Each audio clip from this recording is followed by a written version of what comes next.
할렐루야.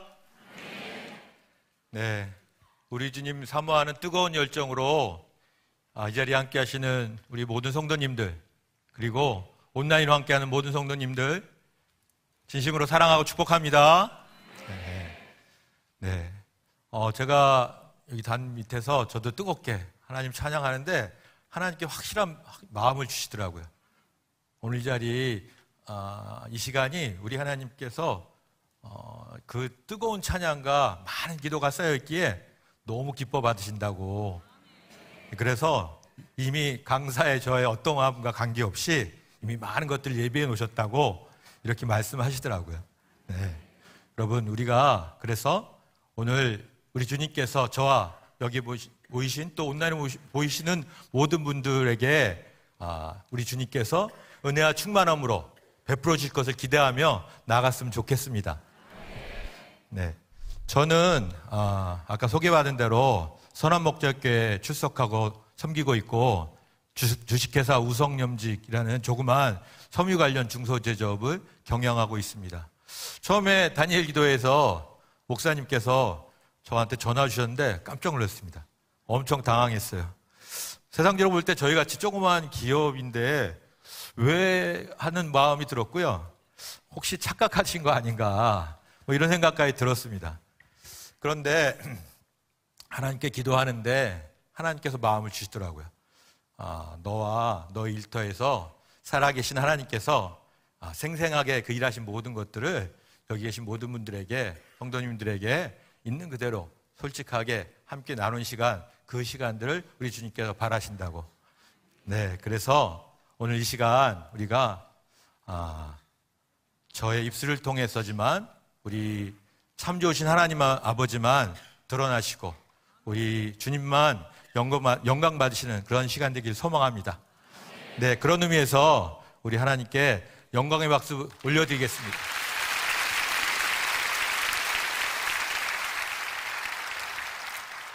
예, 제가 간증으로 들어가기 전에 시작 시점에서 좀 질문의 형식으로 여러분들하고 좀 생각하고 고민하는 시간을 가졌으면 합니다.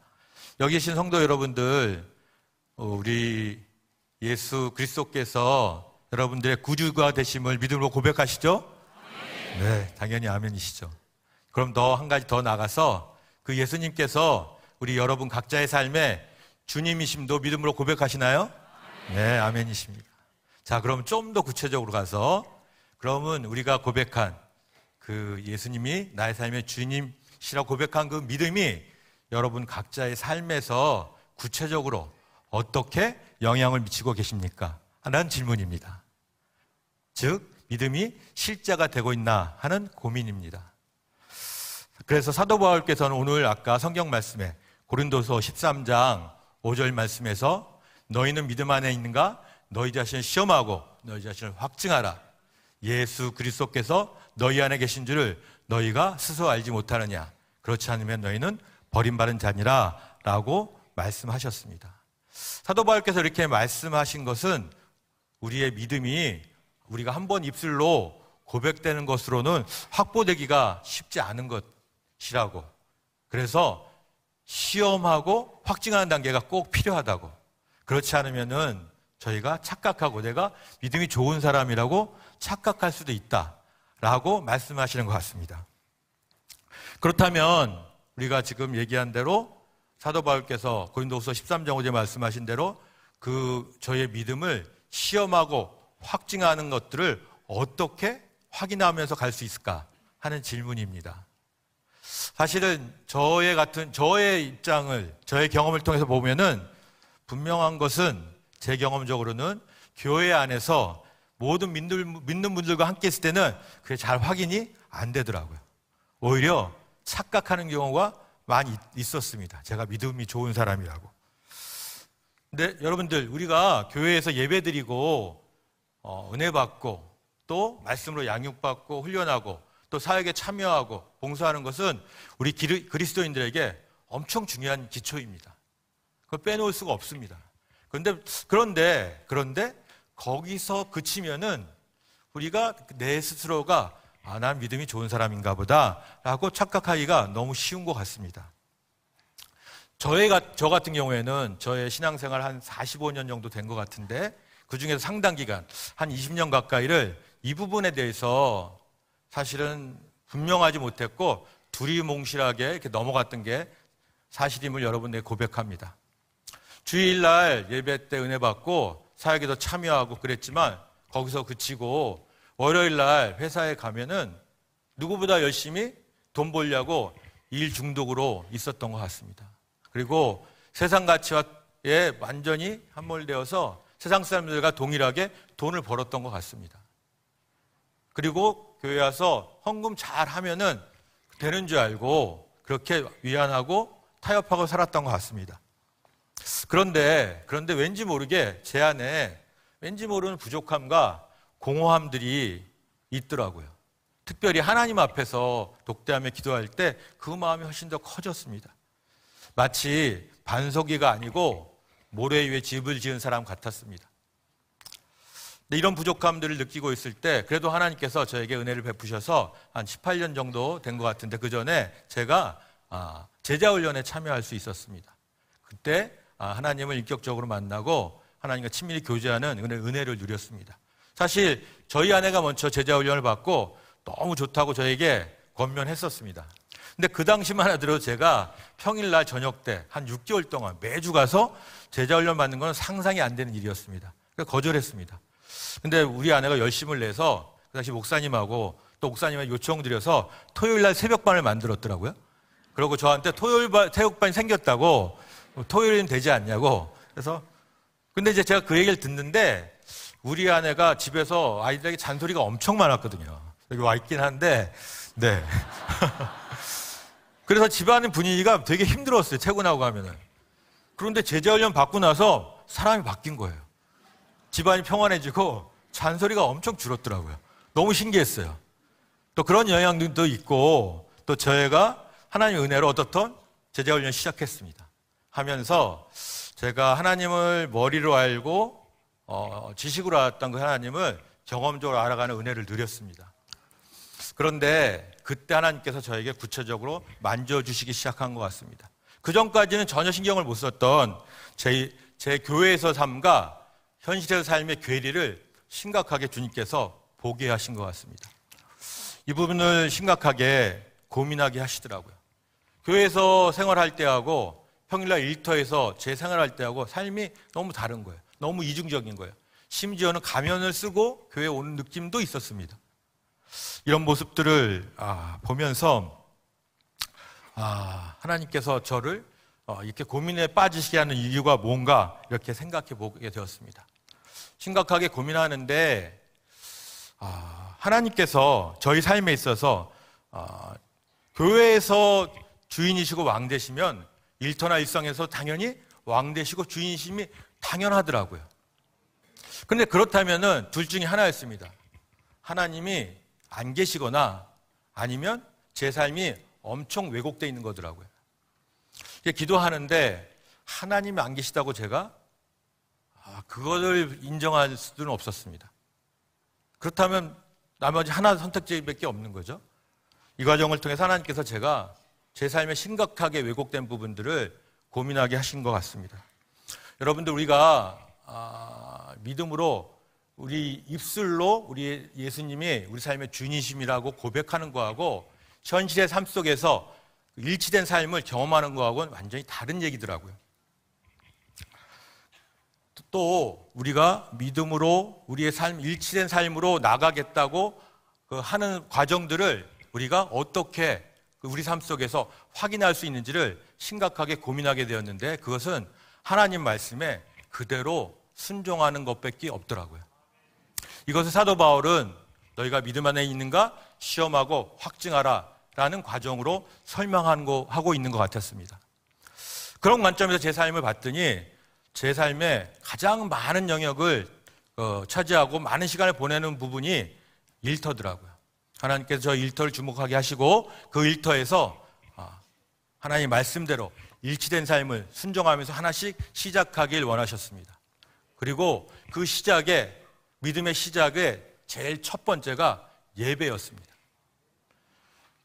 예수님이 교회의 주인 되시고 하나님을 당연히 우리가 지금 예배드리고 있지 않습니까? 그러면 일터에서도 하나님이 왕 되신다면은 하나님 기뻐하시는, 가장 기뻐하신 예배가 일터에서도 이루어지는 것이 마땅하더라고요. 근데 여기까지는 이론적으로 잘 왔는데 제가 그걸 현실에서 순종하는 건 또 다른 문제더라고요. 이게 가능할까? 불가능할 것 같았습니다. 엄청 부담스럽습니다. 왜냐하면은 그 당시, 그러니까 지금부터 한 14년 전 정도 되는 것 같은데 2011년도에 저희 회사, 주식회사 우성염직이라는 곳은 저희 아버님이 창업을 하시고 56년 된 회사로 처음에는 뭐 염색 공장으로 시작했는데 제가 경영을 하면서 원단 판매, 매출도 올리고 제조도 하면서 이렇게 성장해갖고 건실하게 나름대로 잘 성장한 그런 중소기업이었습니다. 그런데 이것을 하나님께서 영적인 관점으로 바라보게 하셨습니다. 영적인 관점으로 저희 회사 일터를 봤더니 저희 어머님이 불교가 특심이었거든요. 그리고 그 당시에는 불교가 이상하게 우리나라 불교는 샤머니즘하고 이렇게 좀 많이 이렇게 융합되는 경우가 많이 있더라고요. 그래서 저희 어머님께서 우리 회사를 너무 잘 되시게 하려고 정성을 들여서 40년 이상을 매년 무당이 구술했습니다. 네. 그런 회사였습니다. 그리고 세상적으로 봤을 때는 세상의 가치대로 그 가치대로 그대로 운영되는 그런 회사였습니다. 근데 그런 회사를 갑자기 전 직원이 예배를 드리기를 원하시는 것입니다. 그리고 교회하고 똑같이 이렇게 교회에서도 소그룹 공동체들이 있잖아요. 전 직원들을 한 15개 공동체로 나눠서 소그룹 공동체도 이어가시기를 하나님 계속 여러 모양으로 저한테 마음을 주셨습니다. 저는 하나님께 이렇게 기도했습니다. 하나님, 신우회로 잘 하고 있지 않습니까? 뭐 그 정도면 충분하지 않습니까? 그러고 회피했었습니다. 그런데 신기한 것은 그 한 6개월 이상을 저한테 계속 그 마음을 주시는 거예요. 제가 마음이 떠나가질 않는 거예요. 부담스러운 마음인데 잊어버리려고 해도 떠나가지가 않아요. 그래서 결국은 어쩔 수 없이 2012년도 1월 신무식 때 제가 직원들 앞에 발표했습니다. 우리가 전 직원 예배를 드린다. 그런데 당장이 아니고 7월서부터다. 왜냐하면 저도 내 마음에 쫄림이 있어가지고 7월 달까지 가면 무슨 일이 일어나지 않을까, 이런 애매한 생각이 있었던 것 같습니다. 그런데 아무 일도 안 일어나더라고요. 그리고 7월이 금방 왔습니다. 그래서 결국 어쩔 수 없이 7월 첫 번째 월요일 날 전 직원들이 예배를 드렸습니다. 지금도 첫 예배 할 때가 기억에 상상합니다. 엉망이었습니다. 네. 쉽게 얘기해서. 네.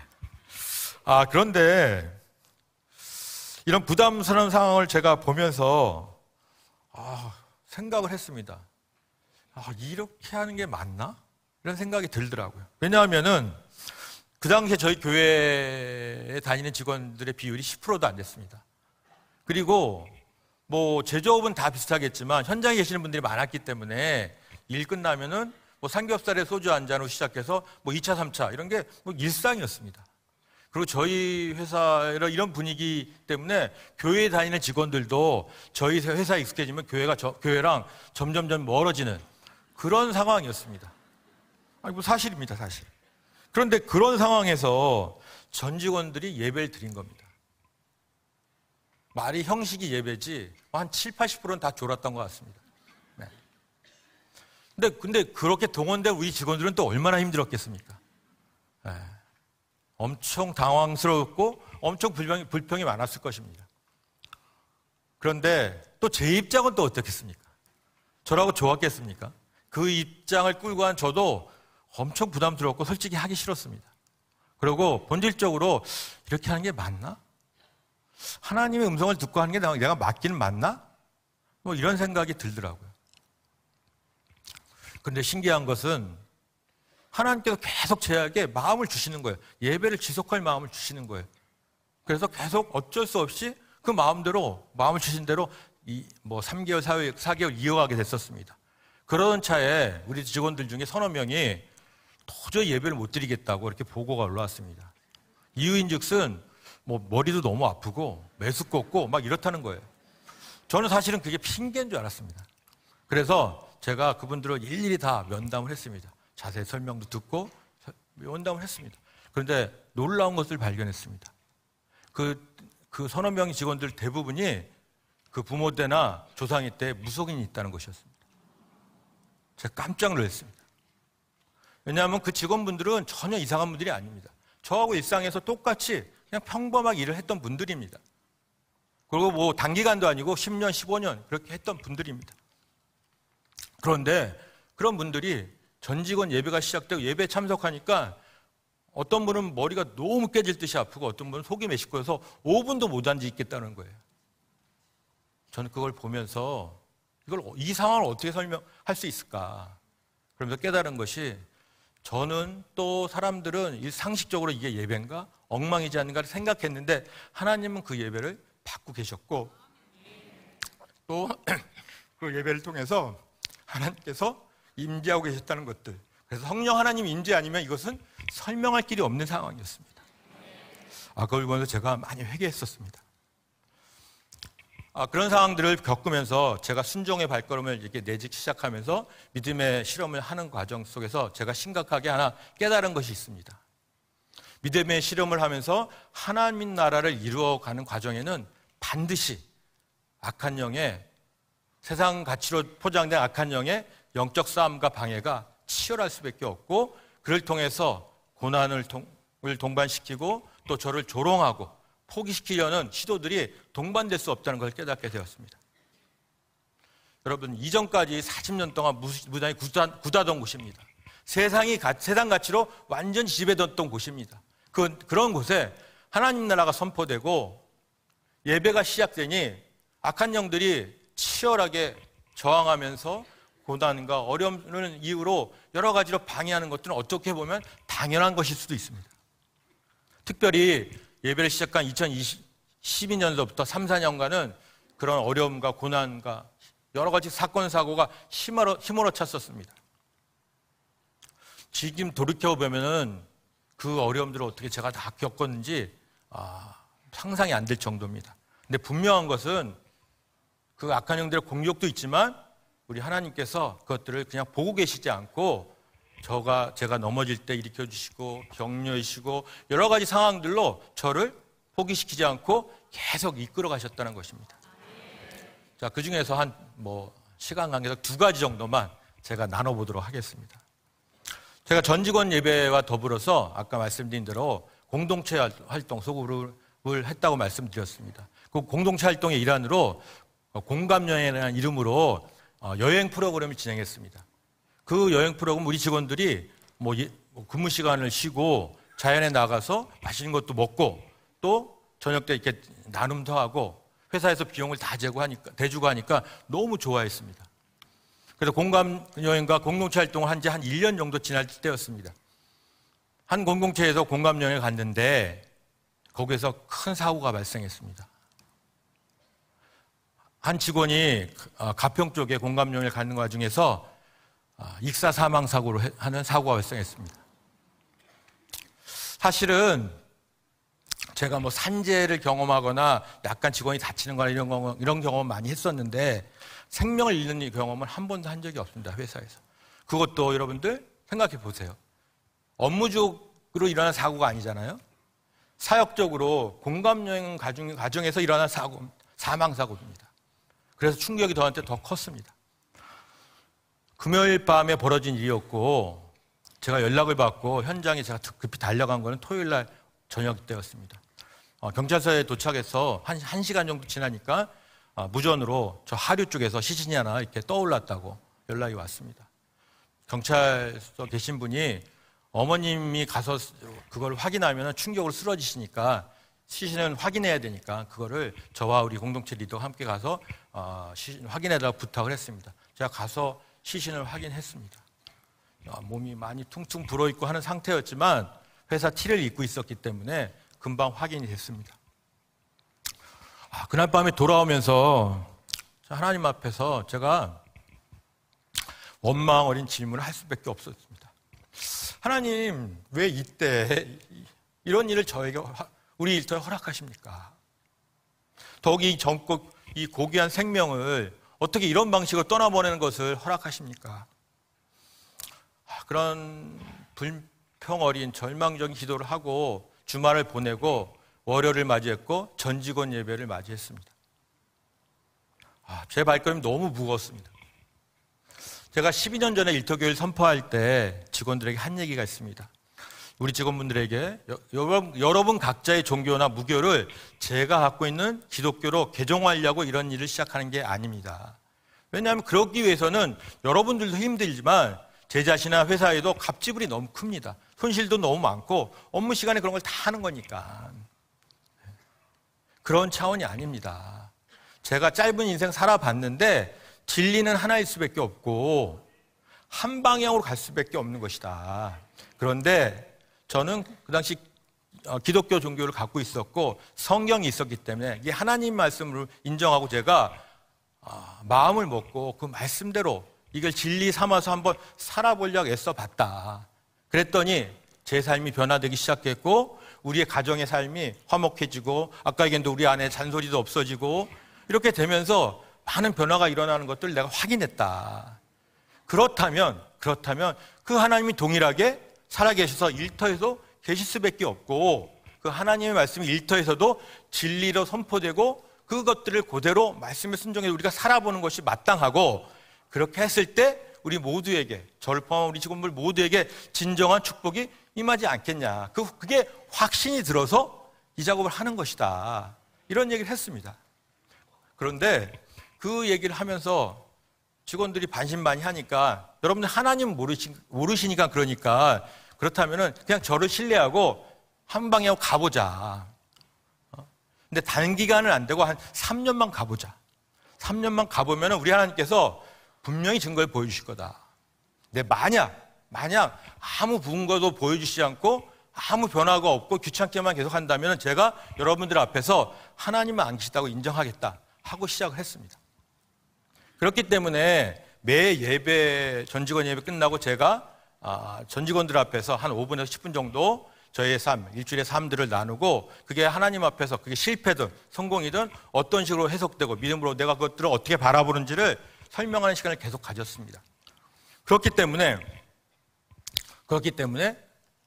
그 예배가 월요일날 예배가 다가왔기 때문에 우리 직원들이 대표가 과연 이 사건에 대해서 이 사고에 대해서 뭐라고 얘기할까?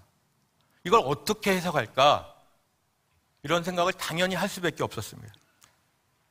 여러분들 제가 조금 전에 함께 읽었던 고린도후서 13장 5절에서 너희는 믿음 안에 있는가? 너희 자신 시험하고 너희 자신을 확증하라 이렇게 말씀드렸죠. 근데 그 당시에 제가 읽었던 브래던 매닝의 신뢰라는 제목의 책에서 그걸 읽고 제가 깨달은데 그걸 재해석해 보면은 너희는 어떤 상황에서도 전적으로 하나님을 신뢰하는가 시험하고 확증하다라고 해석이 되더라고요. 여러분, 하나님을 전적으로 신뢰한지를 우리가 어떻게 알 수 있습니까? 그것은 평범한 일상을 살아갈 때 그냥 순탄할 때는 확인할 길이 없습니다. 그것은 정말로 내 상황이 만만치 않을 때, 상황이 엄청 내 예상과 뒤바뀌어서 일어날 때, 쉽게 얘기해서 내 마음이 너무 쫄릴 때, 그때 확인할 수 있는 거더라고요. 여러분, 제가 단순하게 말씀에 순종해서 살아보려고 했는데 회사에서 우리 젊은 직원이 사망사고를 겪는 그 어처구니 없고 어마어마한 고난 앞에서 섰을 때 또 그런 상황을 보면서 우리 안 믿는 죄송합니다.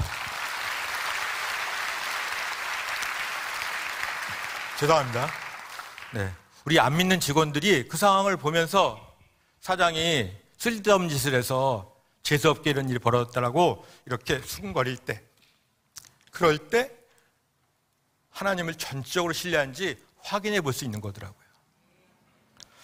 그런데 안타깝게도 저는 그 상황에서 하나님 전적으로 신뢰합니다 라고 대답하지 못했습니다. 그러면서 주님께서 내 내면의 믿음의 실체를, 연약함을 보여주시더라고요. 하나님께 기도하는데 하나님께서 이 사건에 대한 허락하심을 설명해 주는 대신에 저에게 한 가지 질문을 요청을 하시더라고요. 너 이 상황에서 어떤 상황에서도, 이 상황뿐은 어떤 상황에서도 예수 그리스도께서 내가 이 땅에 와서 생명 다해서 목숨을 바쳐서 그 사랑한 그 전적인 사랑, 그 지극한 사랑을 네가 받아들이고 신뢰할 수 있겠니? 라고 물어보시더라고요. 저는 주님의 그 질문 앞에서 많이 울었습니다. 그러고 나서 월요일날 예배 때 제가 섰습니다. 그리고 직원들에게 얘기했습니다. 솔직히 이 상황을 어떻게 믿음 안에서 하나님 허락하셨는지 제가 답을 모르겠다고 말했습니다. 모르니까 모른다고 할 수밖에 없죠. 그런데 분명한 건, 하나 확실한 것은 우리 주님께서 우리 일터에서 음주 문화를 다루길 원하시는 것 같다. 왜냐하면은 그 사고가 있던 날 우리 공동체 리더가 분명하게 얘기를 했습니다. 음주 절제에 대해서 분명히 권고를 했습니다. 그런데 밤늦게 3명의 직원들이 몰래 나가서 음주를 많이 하고 새벽에 들어오고 또 한 명의 직원이 우두커니 앉아 있다가 강가로 들어가는 것이 CCTV에서 다 확인이 됐습니다. 음주 문제가 심각했던 거죠. 직원들에게 제가 간절히 호소했습니다. 우리 음주 문화가 개선돼야 된다. 그래서 그 이후로는 저희가 공감 여행이라든가 공동체 회식이라든가 이렇게 사역적으로 우리가 만나고 모일 때는 100% 무알콜로 진행하고 있습니다. 또 저희가 저를 포함해서 드란나 아부지학교 안산지부와 더불어서 동역하면서 우리 지금은 전 직원이 다 아부지학교를 수료했습니다. 그리고 박수 치는 게 물 한번 먹겠습니다. 네. 그리고 퇴근 후에 우리 직원들의 문화를 세상적인 문화 속에서 밖에 살지 못했던 것을 성경적으로, 가정적으로 바꾸고 정착하는 과정을 겪고 있습니다. 또 한 가지는 제가 아까 2012년도 7월 달에 저희가 전 직원 예배를 시작했다고 말씀드렸지 않습니까? 그러고 나서 3개월 정도 지나고 나서 10월 14일이었습니다. 저희 회사에 그림들이 이렇게 걸려 있는데 그 중에서 몇 점을 제가 아는 크리스찬 작가 지인께서 자신의 그림으로 이렇게 교체했으면 좋겠다 이런 요청이 오셨습니다. 전 너무 감사했죠. 그래서 이렇게 해달라고 부탁을 드렸고 그림을 철거하고 이제 교체하는 작업을 했습니다. 그런데 그 과정에서 붙어있던 그림 중에서 부적이 발견된 겁니다. 저희 어머님이 그 무당이 굿하는 것에 그치지 않고 지성이 너무 많으셔서 그것도 근데 아들한테 이렇게 걸리면 혼난다고 생각하시니까 몰래 거기다 붙여놓은 것 같습니다. 그 작업을 하셨던 제 집사님들이었는데 그분들이 보시고 이것들을 불살르면 좋겠다고 이렇게 얘기를 하셨습니다. 그래서 제가 흔쾌히 오케이 했습니다. 그리고 나서 그 다음날 10월 15일 날 저희 회사에 검찰에서 전격적으로 압수수색이 들어왔습니다. 이유는 저희 회사의 바이어들 중에 몇몇 바이어들에게 저희 회사가 리베이트를 제공했다는 의혹이 있었습니다. 그 당시만 해도 사실은 동종업계에 그런 것들이 좀 관행이 꽤 많았었고 제가 개인적으로 생각했을 때는 그 리베이트를 제공함으로 제가 이득 보는 건 없고 이런 아니라는 생각을 했었고 타성에 젖어서 꽤 오랜 시간들을 했던 것 같습니다. 근데 명백한 것은 불법 행위입니다. 그러고 나서 한 이틀 후, 그러니까 주말 정도 돼서 주일날 저녁 때였습니다. 그것도 밤 9시 넘어서였던 것 같습니다. 서부지검에서 수사관이 저한테 전화가 왔습니다, 집으로. 그리고 바로 다음날 월요일날 출두하라고. 그리고 수사관 왜 그 평일도 아니고 주일날 저녁에 그것도 전화를 해서 그 시간에 바로 다음날 출두하라고 이렇게 하는 거가 납득이 안 되더라고요. 근데 그렇게 하더라고요. 전화를 받고 제가 밤새 한숨도 못 잤습니다. 엄청나게 두려움이 몰려오더라고요. 여러분, 저희가 봤을 때 이렇게 나쁜 짓을 하거나 이렇게 보이지 않지 않으십니까? 네. 나름대로 착하게 이렇게 잘 살았고, 검찰 조사는커녕 경찰 조서도 받아본 적이 없습니다. 그런데 그런 전화를 받고 나니까 경험이 없으니까 또 드라마나 영화 같은 걸 많이 본 게 있어서 막 꼬리에 꼬리를 물더라고요. 불안함이 정말 죽을 것 같이 두렵더라고요. 네. 그러고 나서 월요일 맞았는데 그래도 신기한 것은 월요일 날서부터 일주 동안 교회 특세가 있었습니다. 그래서 아침에는 새벽에 가서 하나님께 부르짖고 기도하고 바로 나와서 검찰을 출두해서 하루 종일 조사받고 그렇게 일주일을 보냈던 것 같습니다. 한 이틀 정도는 하나님께 울부짖으며 기도했는데 솔직히 원망의 기도밖에는 안 나오더라고요. 하나님 도대체 이게 뭡니까? 제가 뭘 잘못했다고 순종하고 그 길을 가보려고 하나님 원하신 길 가보려고 한 것밖에 더 없지 않습니까? 그런데 왜 이 시점에서 이 상황에서 이런 일들을 벌어지도록 허락하십니까? 이런 불평 어린 기도가 계속 나왔습니다. 그런데 그렇게 기도를 한 이틀 정도 지나고 나니까 갑자기 하나님께서 저한테 질문을 하나 하시는 느낌이 있었습니다. 너 왜 이렇게 죽을 것 같이 두렵냐? 이런 마음을 주셨습니다. 근데 그 질문 앞에 제가 가만히 생각해 보니 내가 왜 이렇게 죽을 것 같이 두려울까? 죽지는 않는 건데 검찰 조사를 받는다고 죽는 건 아니지 않습니까? 그런데 보니까 회사가 망할까 봐였습니다. 56년 된 회사가 망한다는 생각을 한 번도 해보지 않았는데 회사가 망할 것 같더라고요. 그런 두려움이 저한테 엄습해 왔습니다. 그렇게 생각이 미치니 하나님께서 다시 또 질문하셨습니다. 그러면 나 하나님의 부재 앞에서도 그렇게 죽을 정도로 두려운 적 있니? 라고 물어보셨습니다. 그런 적은 한 번도 없었습니다. 제가 깨달은 게 저는 입술로 하나님 이 기업은 하나님의 기업입니다 선포하고 시작했습니다. 그런데 실상은 이 기업이 저에게 가장 큰 우상이더라고요. 하나님 그걸 깨닫게 하신 겁니다. 하나님께 울면서 기도하는데 하나님께서 말씀하셨습니다. 네가 네 마음대로 회사를 경영했었는데 이제 나의 기업이라고 선포하고 나가면서 내가 이 기업을 받고 싶다. 그런데 가만히 보니까 지저분한 부분들이 이렇게 묻어 있구나. 이런 마음을 주셨습니다. 하나님께서는 큰 기업을 원하시는 게 아니고 구별되고 거룩한 기업을 원하셨던 것 같습니다. 이 깨달음 후에 제가 상황을 바라며 두려웠던 마음에서 하나님을 바라본 눈이 뜨였습니다.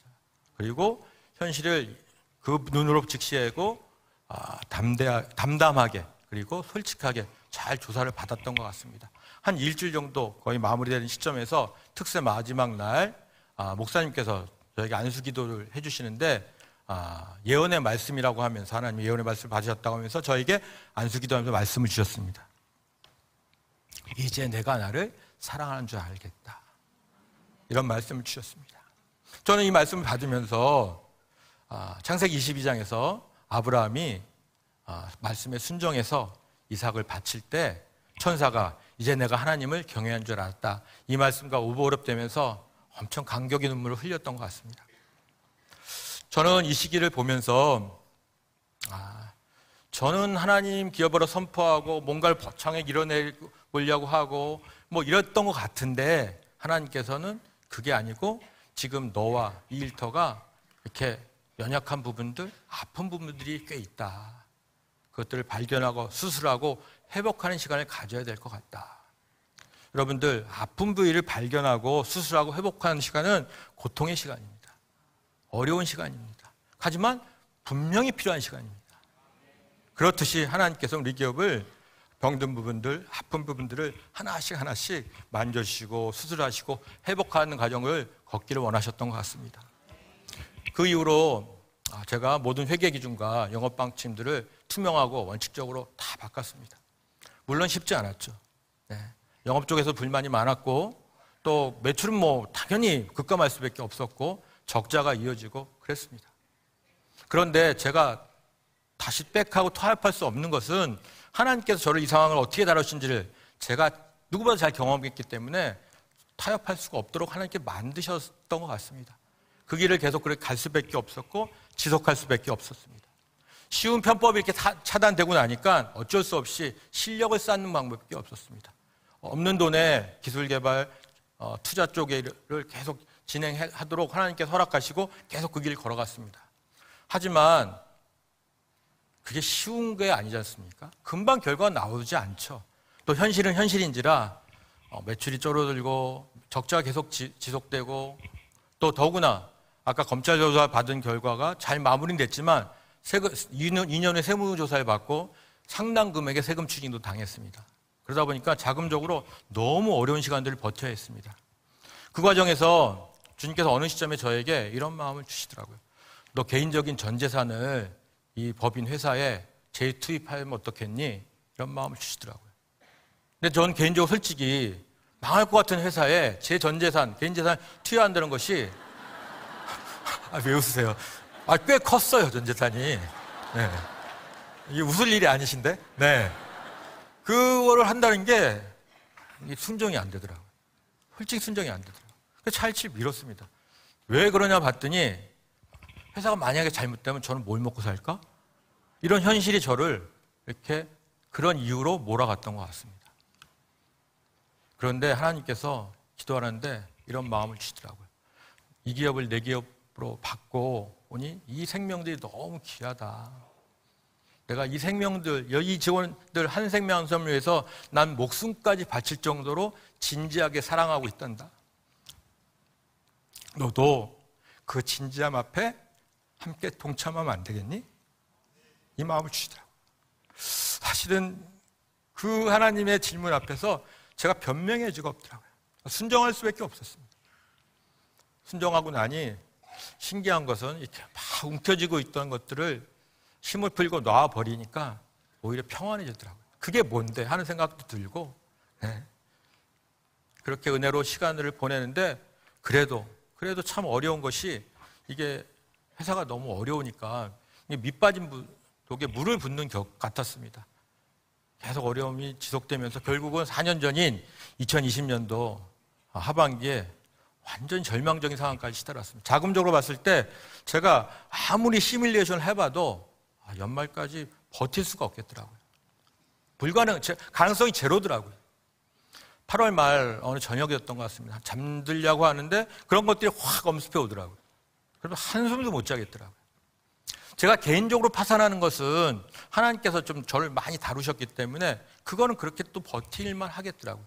그런데 56년 된 회사라고 말씀드렸죠. 저희는 이게 장기 근속하신 직원들이 많습니다. 20년, 30년, 젊을 때부터 들어와서 그런 직원들을 회사가 망하면 가족들까지 다 뿔뿔이 흩어진다는 것들이 상상이 안 되더라고요. 더욱더 힘들었던 것은 하나님이 기여라고 선포하고 8년이 지났는데 만약에 회사가 잘못되면 하나님의 영광을 가린 이 상황들을 어떻게 감당할 수 있을까? 사람들이 뭐라고 그럴까? 이런 게 막 복잡하게 저를 이렇게 올가매더라고요. 그런데 그러면서 시간을 보내는데 하나님께서 갈라디아서 2장 20절 말씀을 저에게 기억나게 하셨습니다. 내가 그리스도와 함께 십자가에 못 박혔나니 그런즉 이제는 내가 사는 것이 아니요 오직 내 안에 그리스도께서 사시는 것이라. 이 말씀이 저는 입술로 고백된 말씀이고 믿음으로 선포했던 말씀이었습니다. 그런데 이 말씀이 이 시점에서 되니까 내가 내 옛 자아가 우리 일터의 옛 모습들이 이 순간 십자가에 못 박혀서 죽는 것이구나 이게 라고 주님 앞에 고백되어졌습니다. 그러면서 이 회생 가능성이 제로인 것들이 실감나면서 모든 것들을 주님 앞에 이렇게 내려놓고 맡겨드릴 수 있게 되었습니다. 그런 과정을 거치면서 그 다음에 하나님께서 신기하게 마음을 주신 게 가능성이 정말 제로고 절망인 상황인데 그런데 만약 하나님께서 다시 한번 피할 길 주시고 회복시키고 살려주신다면 이건 전적으로 하나님이 하신 거다. 이런 마음이 들더라고요. 그러면서 하나님 이 기업이 주님의 것입니다. 이 고백이 실제 경험으로 제가 고백될 수 있었습니다. 그렇게 주님께 고백하며 맡겨드리고 믿음의 눈으로 더 바라보며 나갈 수 있었고 너무 감사한 것은 그때 교회에서 금요 성령 집회 때 저희 목사님이 시리즈 설교를 그때부터 하시더라고요. 이기지 못할 시련은 없다. 이런 제목으로 8회에 걸쳐서 하셨습니다. 사람들은 모르지만 그건 완전히 제 말씀이었습니다. 가서 그 말씀 듣고 위로받고 또 일주일 오면은 너무 힘들어서 또 지치고 또 가는데 또 그 말씀 시리즈로 하시니까 목사님은 알고 하신 게 아니죠. 네. 제가 그렇게 버틸 수 있었습니다. 그리고 더 신기한 것은 9월서부터 연말까지 하나님께서 4번의 기적을 베푸셔서 자금적으로 해결하게 하시고 피하게 하시고 통과시켜서 연말까지 제로였는데 연말을 지나고 새해를 맞이하게 하시더라고요. 너무 놀라웠습니다. 너무 놀랐습니다.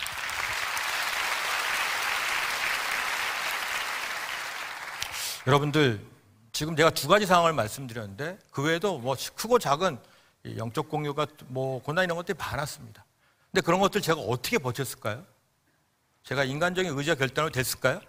불가능한 일입니다. 될 수 없는 상황입니다. 지금 생각해도 불가능합니다. 그런데 우리 하나님께서 여러 가지 방법으로 교회에서 말씀을 통해서, 예배를 통해서, 또 사람들을 통해서, 상황을 통해서 격려해 주시고 위로해 주시고, 또 선교사님들 중보해 주시고, 이렇게 해서 저를 이렇게 버텨가게 하셨습니다. 그래서 통과할 수 있었습니다. 그리고 경제적으로 그런 것들을 이렇게 넘어가는 과정 속에서 더욱더 비교할 수 없이 감사했던 것은 저희의 이 부족한 순정이지만 하나님께서 받으셔가지고 우리 직원들의 마음들을 조금씩 열어주시고 서서히 물들여 가듯이 변화시켜 주시고 또 회복시켜 주시고 그 안에서 기적과 간증들을 행하여 주셨습니다. 저희 일터교회 그 홍보 동영상이 하나 있습니다. 잠깐 보시도록 하겠습니다.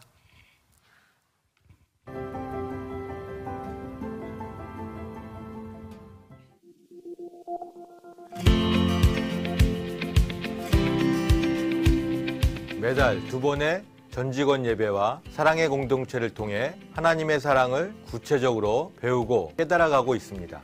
두란노 아버지학교 안산지부와 동역하며 진행되고 있는 아버지학교 복음의 기초를 접하게 되는 10주간의 1:1 양육, 복음을 더 깊이 배우게 되는 제자훈련, 매일 아침에 진행되는 말씀 묵상, 회사와 환우, 선교사님들을 위해 기도하는 화요기도회, 그리고 매년 1회 하루를 하나님께 온전히 바치는 말씀과 찬양이 넘치는 한마음 축제를 통해 사랑의 본질이신 하나님과 복음을 경험하고 있습니다.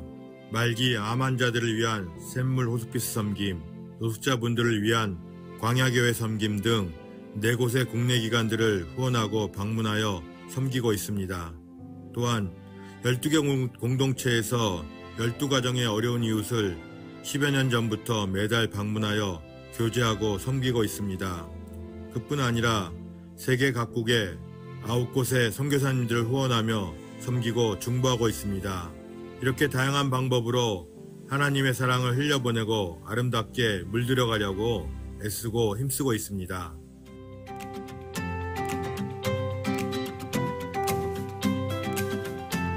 사장님께서 일터교회를 선포를 하셨을 때 엄청난 어려움과 고민이 제 앞을 가로막았죠.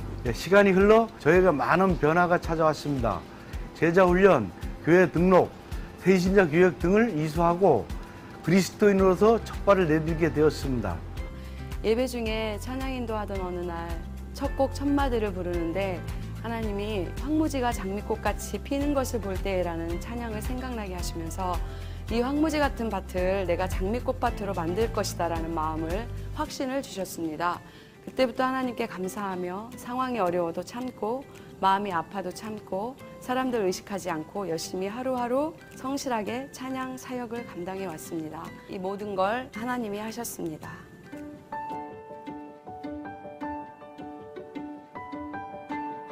지난 우성의 50년이 일터교회로서 하나님께서 준비시키는 과정이었다면 앞으로의 50년은 일터교회로 준비된 우성이 하나님의 사랑을 실천하는 사명을 잘 순종하며 감당해 나가기를 소망합니다.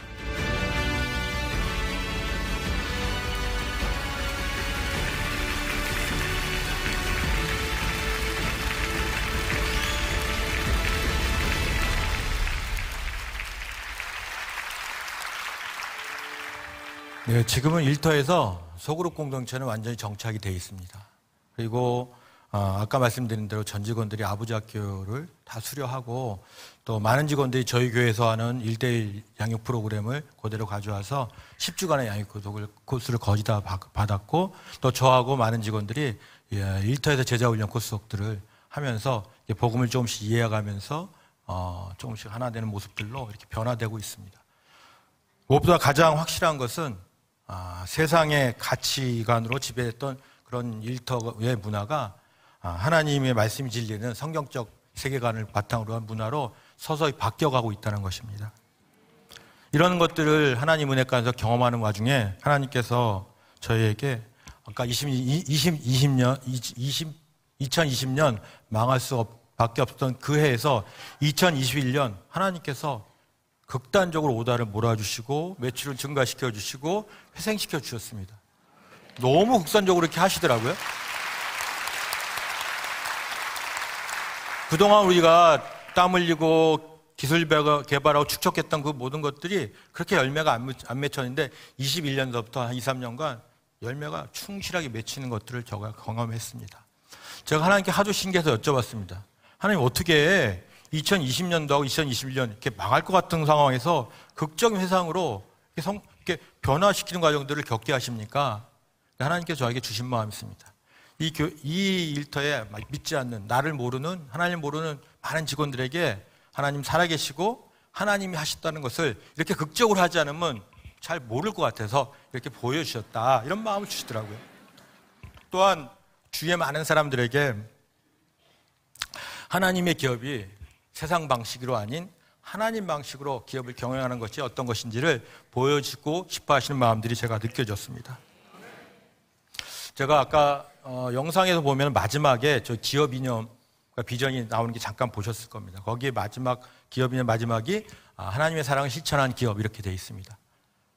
저희가 일터 내에서 우리 직원들끼리 서로 하나님 사랑을 서로 사랑해보고 하나 돼보는 것들을 경험하고, 더 나아가서 주위 이웃들에게 그 사랑을 이렇게 흘려보내는 것들을 의미합니다. 근데 올해 들어서 하나님께서 저희 일터 안에서 하나님의 사랑을 실천하는 의미들을 경험하는 과정들을 구체적으로 이렇게 겪게 하셨습니다. 저희가 하나님의 은혜로 2012년서부터 이렇게 쭉 이어오면서 12년 동안 감사했던 것은 우리 직원들이나 우리 가족들이 큰 질병 없이 하나님 보호하심으로 잘 왔다는 것입니다. 하나님 은혜였습니다. 그런데 2024년 올해 들어서, 새해 들어서 한 서너 명이 갑자기 여러 질병으로 고통스러운 상황이 발생했습니다.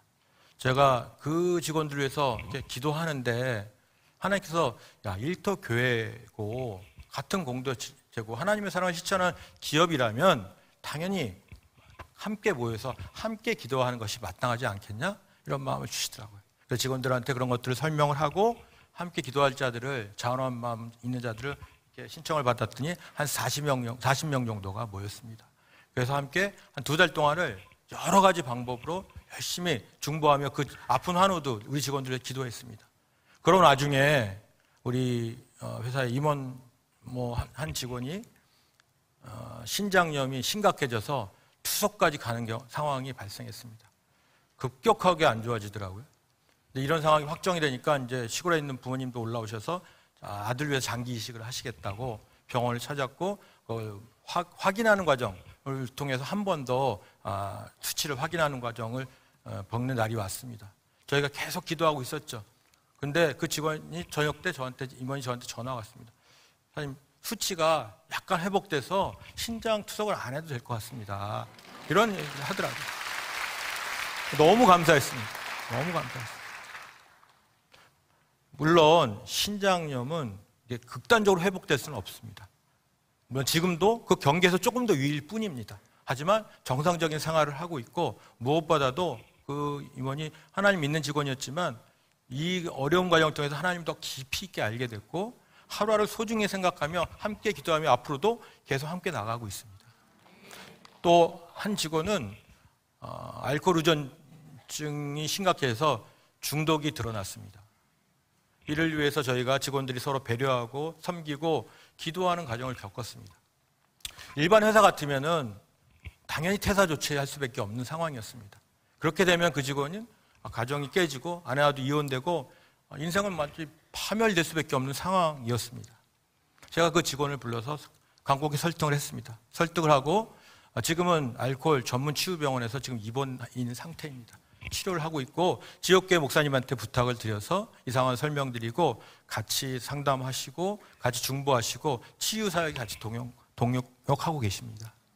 내가 보니까 중독이 쉽지가 않더라고요.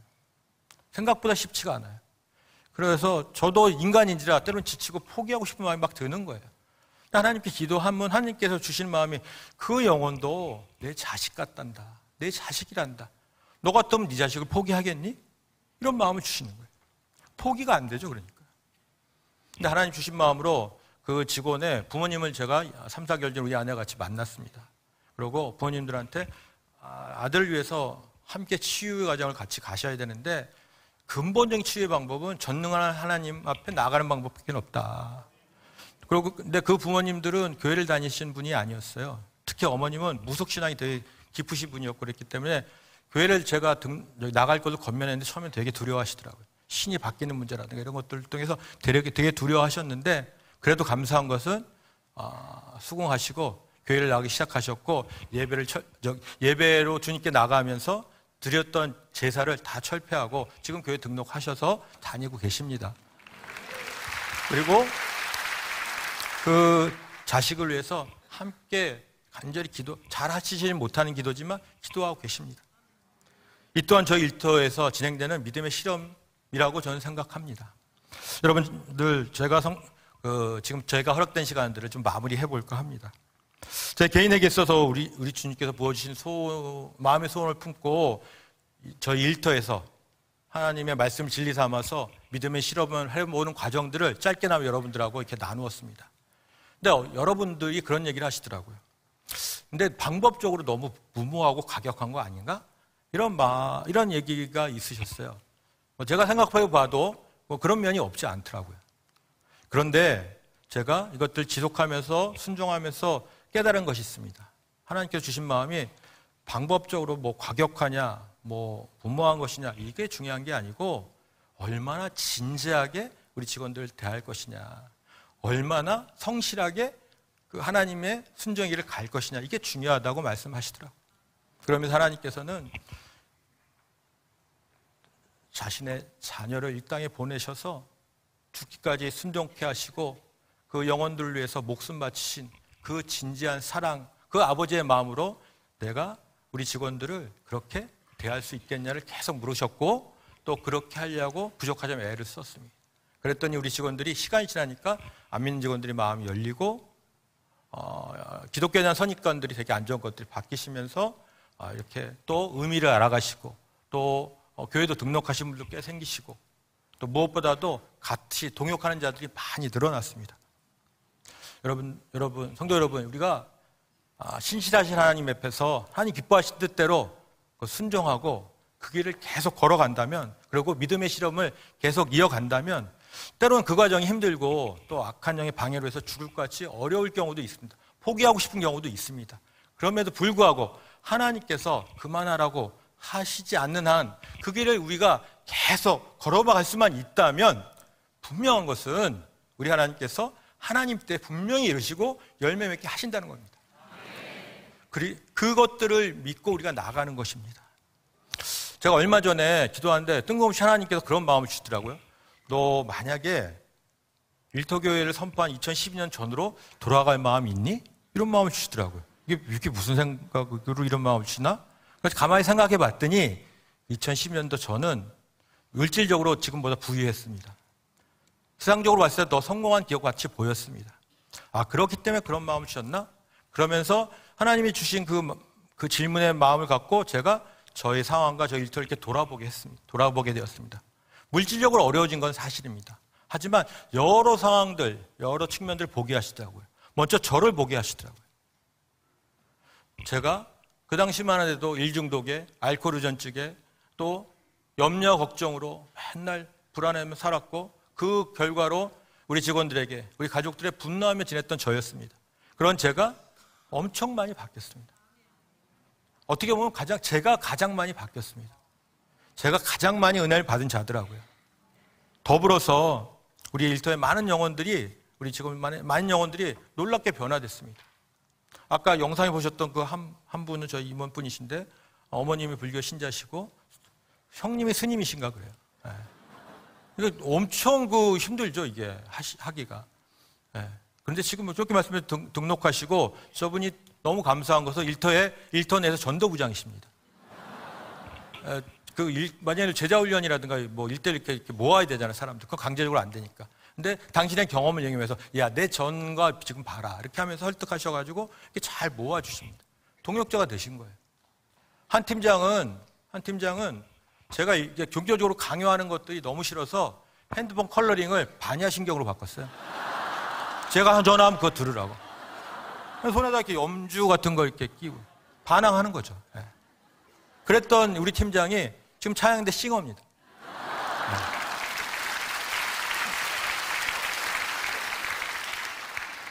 공황장애로 엄청 힘들었던 직원이 우리 같이 중보기도 하고 기도하고 해서 완전히 회복됐고 동역자로 함께 열심히 사역적인 참여하고 있습니다.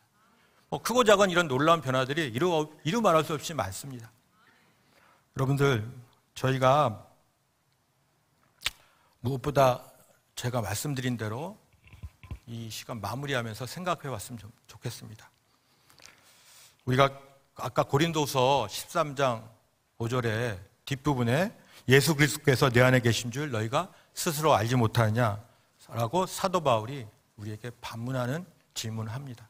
그 말씀은 너희가 믿음 안에 있는가 시험하고 확증함을 통해서 부활하신 예수 그리스도가 관념이 아니고 실제로 우리 각자 안에 들어와서 내 삶을 이끌고 가심을 믿음의 실험을 통해서 그거를 경험적으로 알고 있느냐라고 말씀하시는 것입니다. 그리고 그 말씀 다음에 뭐라고 하셨죠? 만약 그렇지 않으면 버림받은 자니라 라고 두렵고 떨리는 말씀을 하십니다. 왜 이렇게 중요하게 강조를 하실까요? 그만큼 우리에게 이것이 복음적으로 중요하게 우리가 확인돼야 될 부분이기 때문에 그렇지 않겠습니까? 저를 포함한 우리 모두가 오늘 이 시간 예수 그리스도를 저희 교회 내뿐만 아니라 우리 일상에서, 일터에서, 가정에서, 전 영역에서 진정한 우리 주님이심을 선포하며 나갔으면 좋겠습니다. 또 특별히 나의 일상과 일터에서 하나님 말씀만이 유일한 진리로 삼고 단순히 순종하며 나갔으면 좋겠습니다. 그래서 우리가 쳐놓은 우리 자체의 안정지대를 넘어서 하나님 초청하시는 모험지대로 한번 걸어가 봤으면 좋겠습니다. 그랬을 때 우리 주님께서 어떤 열매로 우리 인도하실지, 또 우리를 얼마나 좋은 길로 하실지 다 경험해 봤으면 좋겠습니다. 무엇보다 분명한 것은 생생하신 하나님을 관념이 아니라 실제로 경험하는 은혜를 분명히 누리게 될 것입니다. 그런 축복된 우리가 다 됐으면 좋겠습니다. 우리가 이 시간 함께 통성으로 기도하며 나갔으면 좋겠습니다. 하나님, 우리가 내 일상과 일터를 포함한 모든 영역에서 우리 그리스도가 주인 되심을 선포하게 하소서.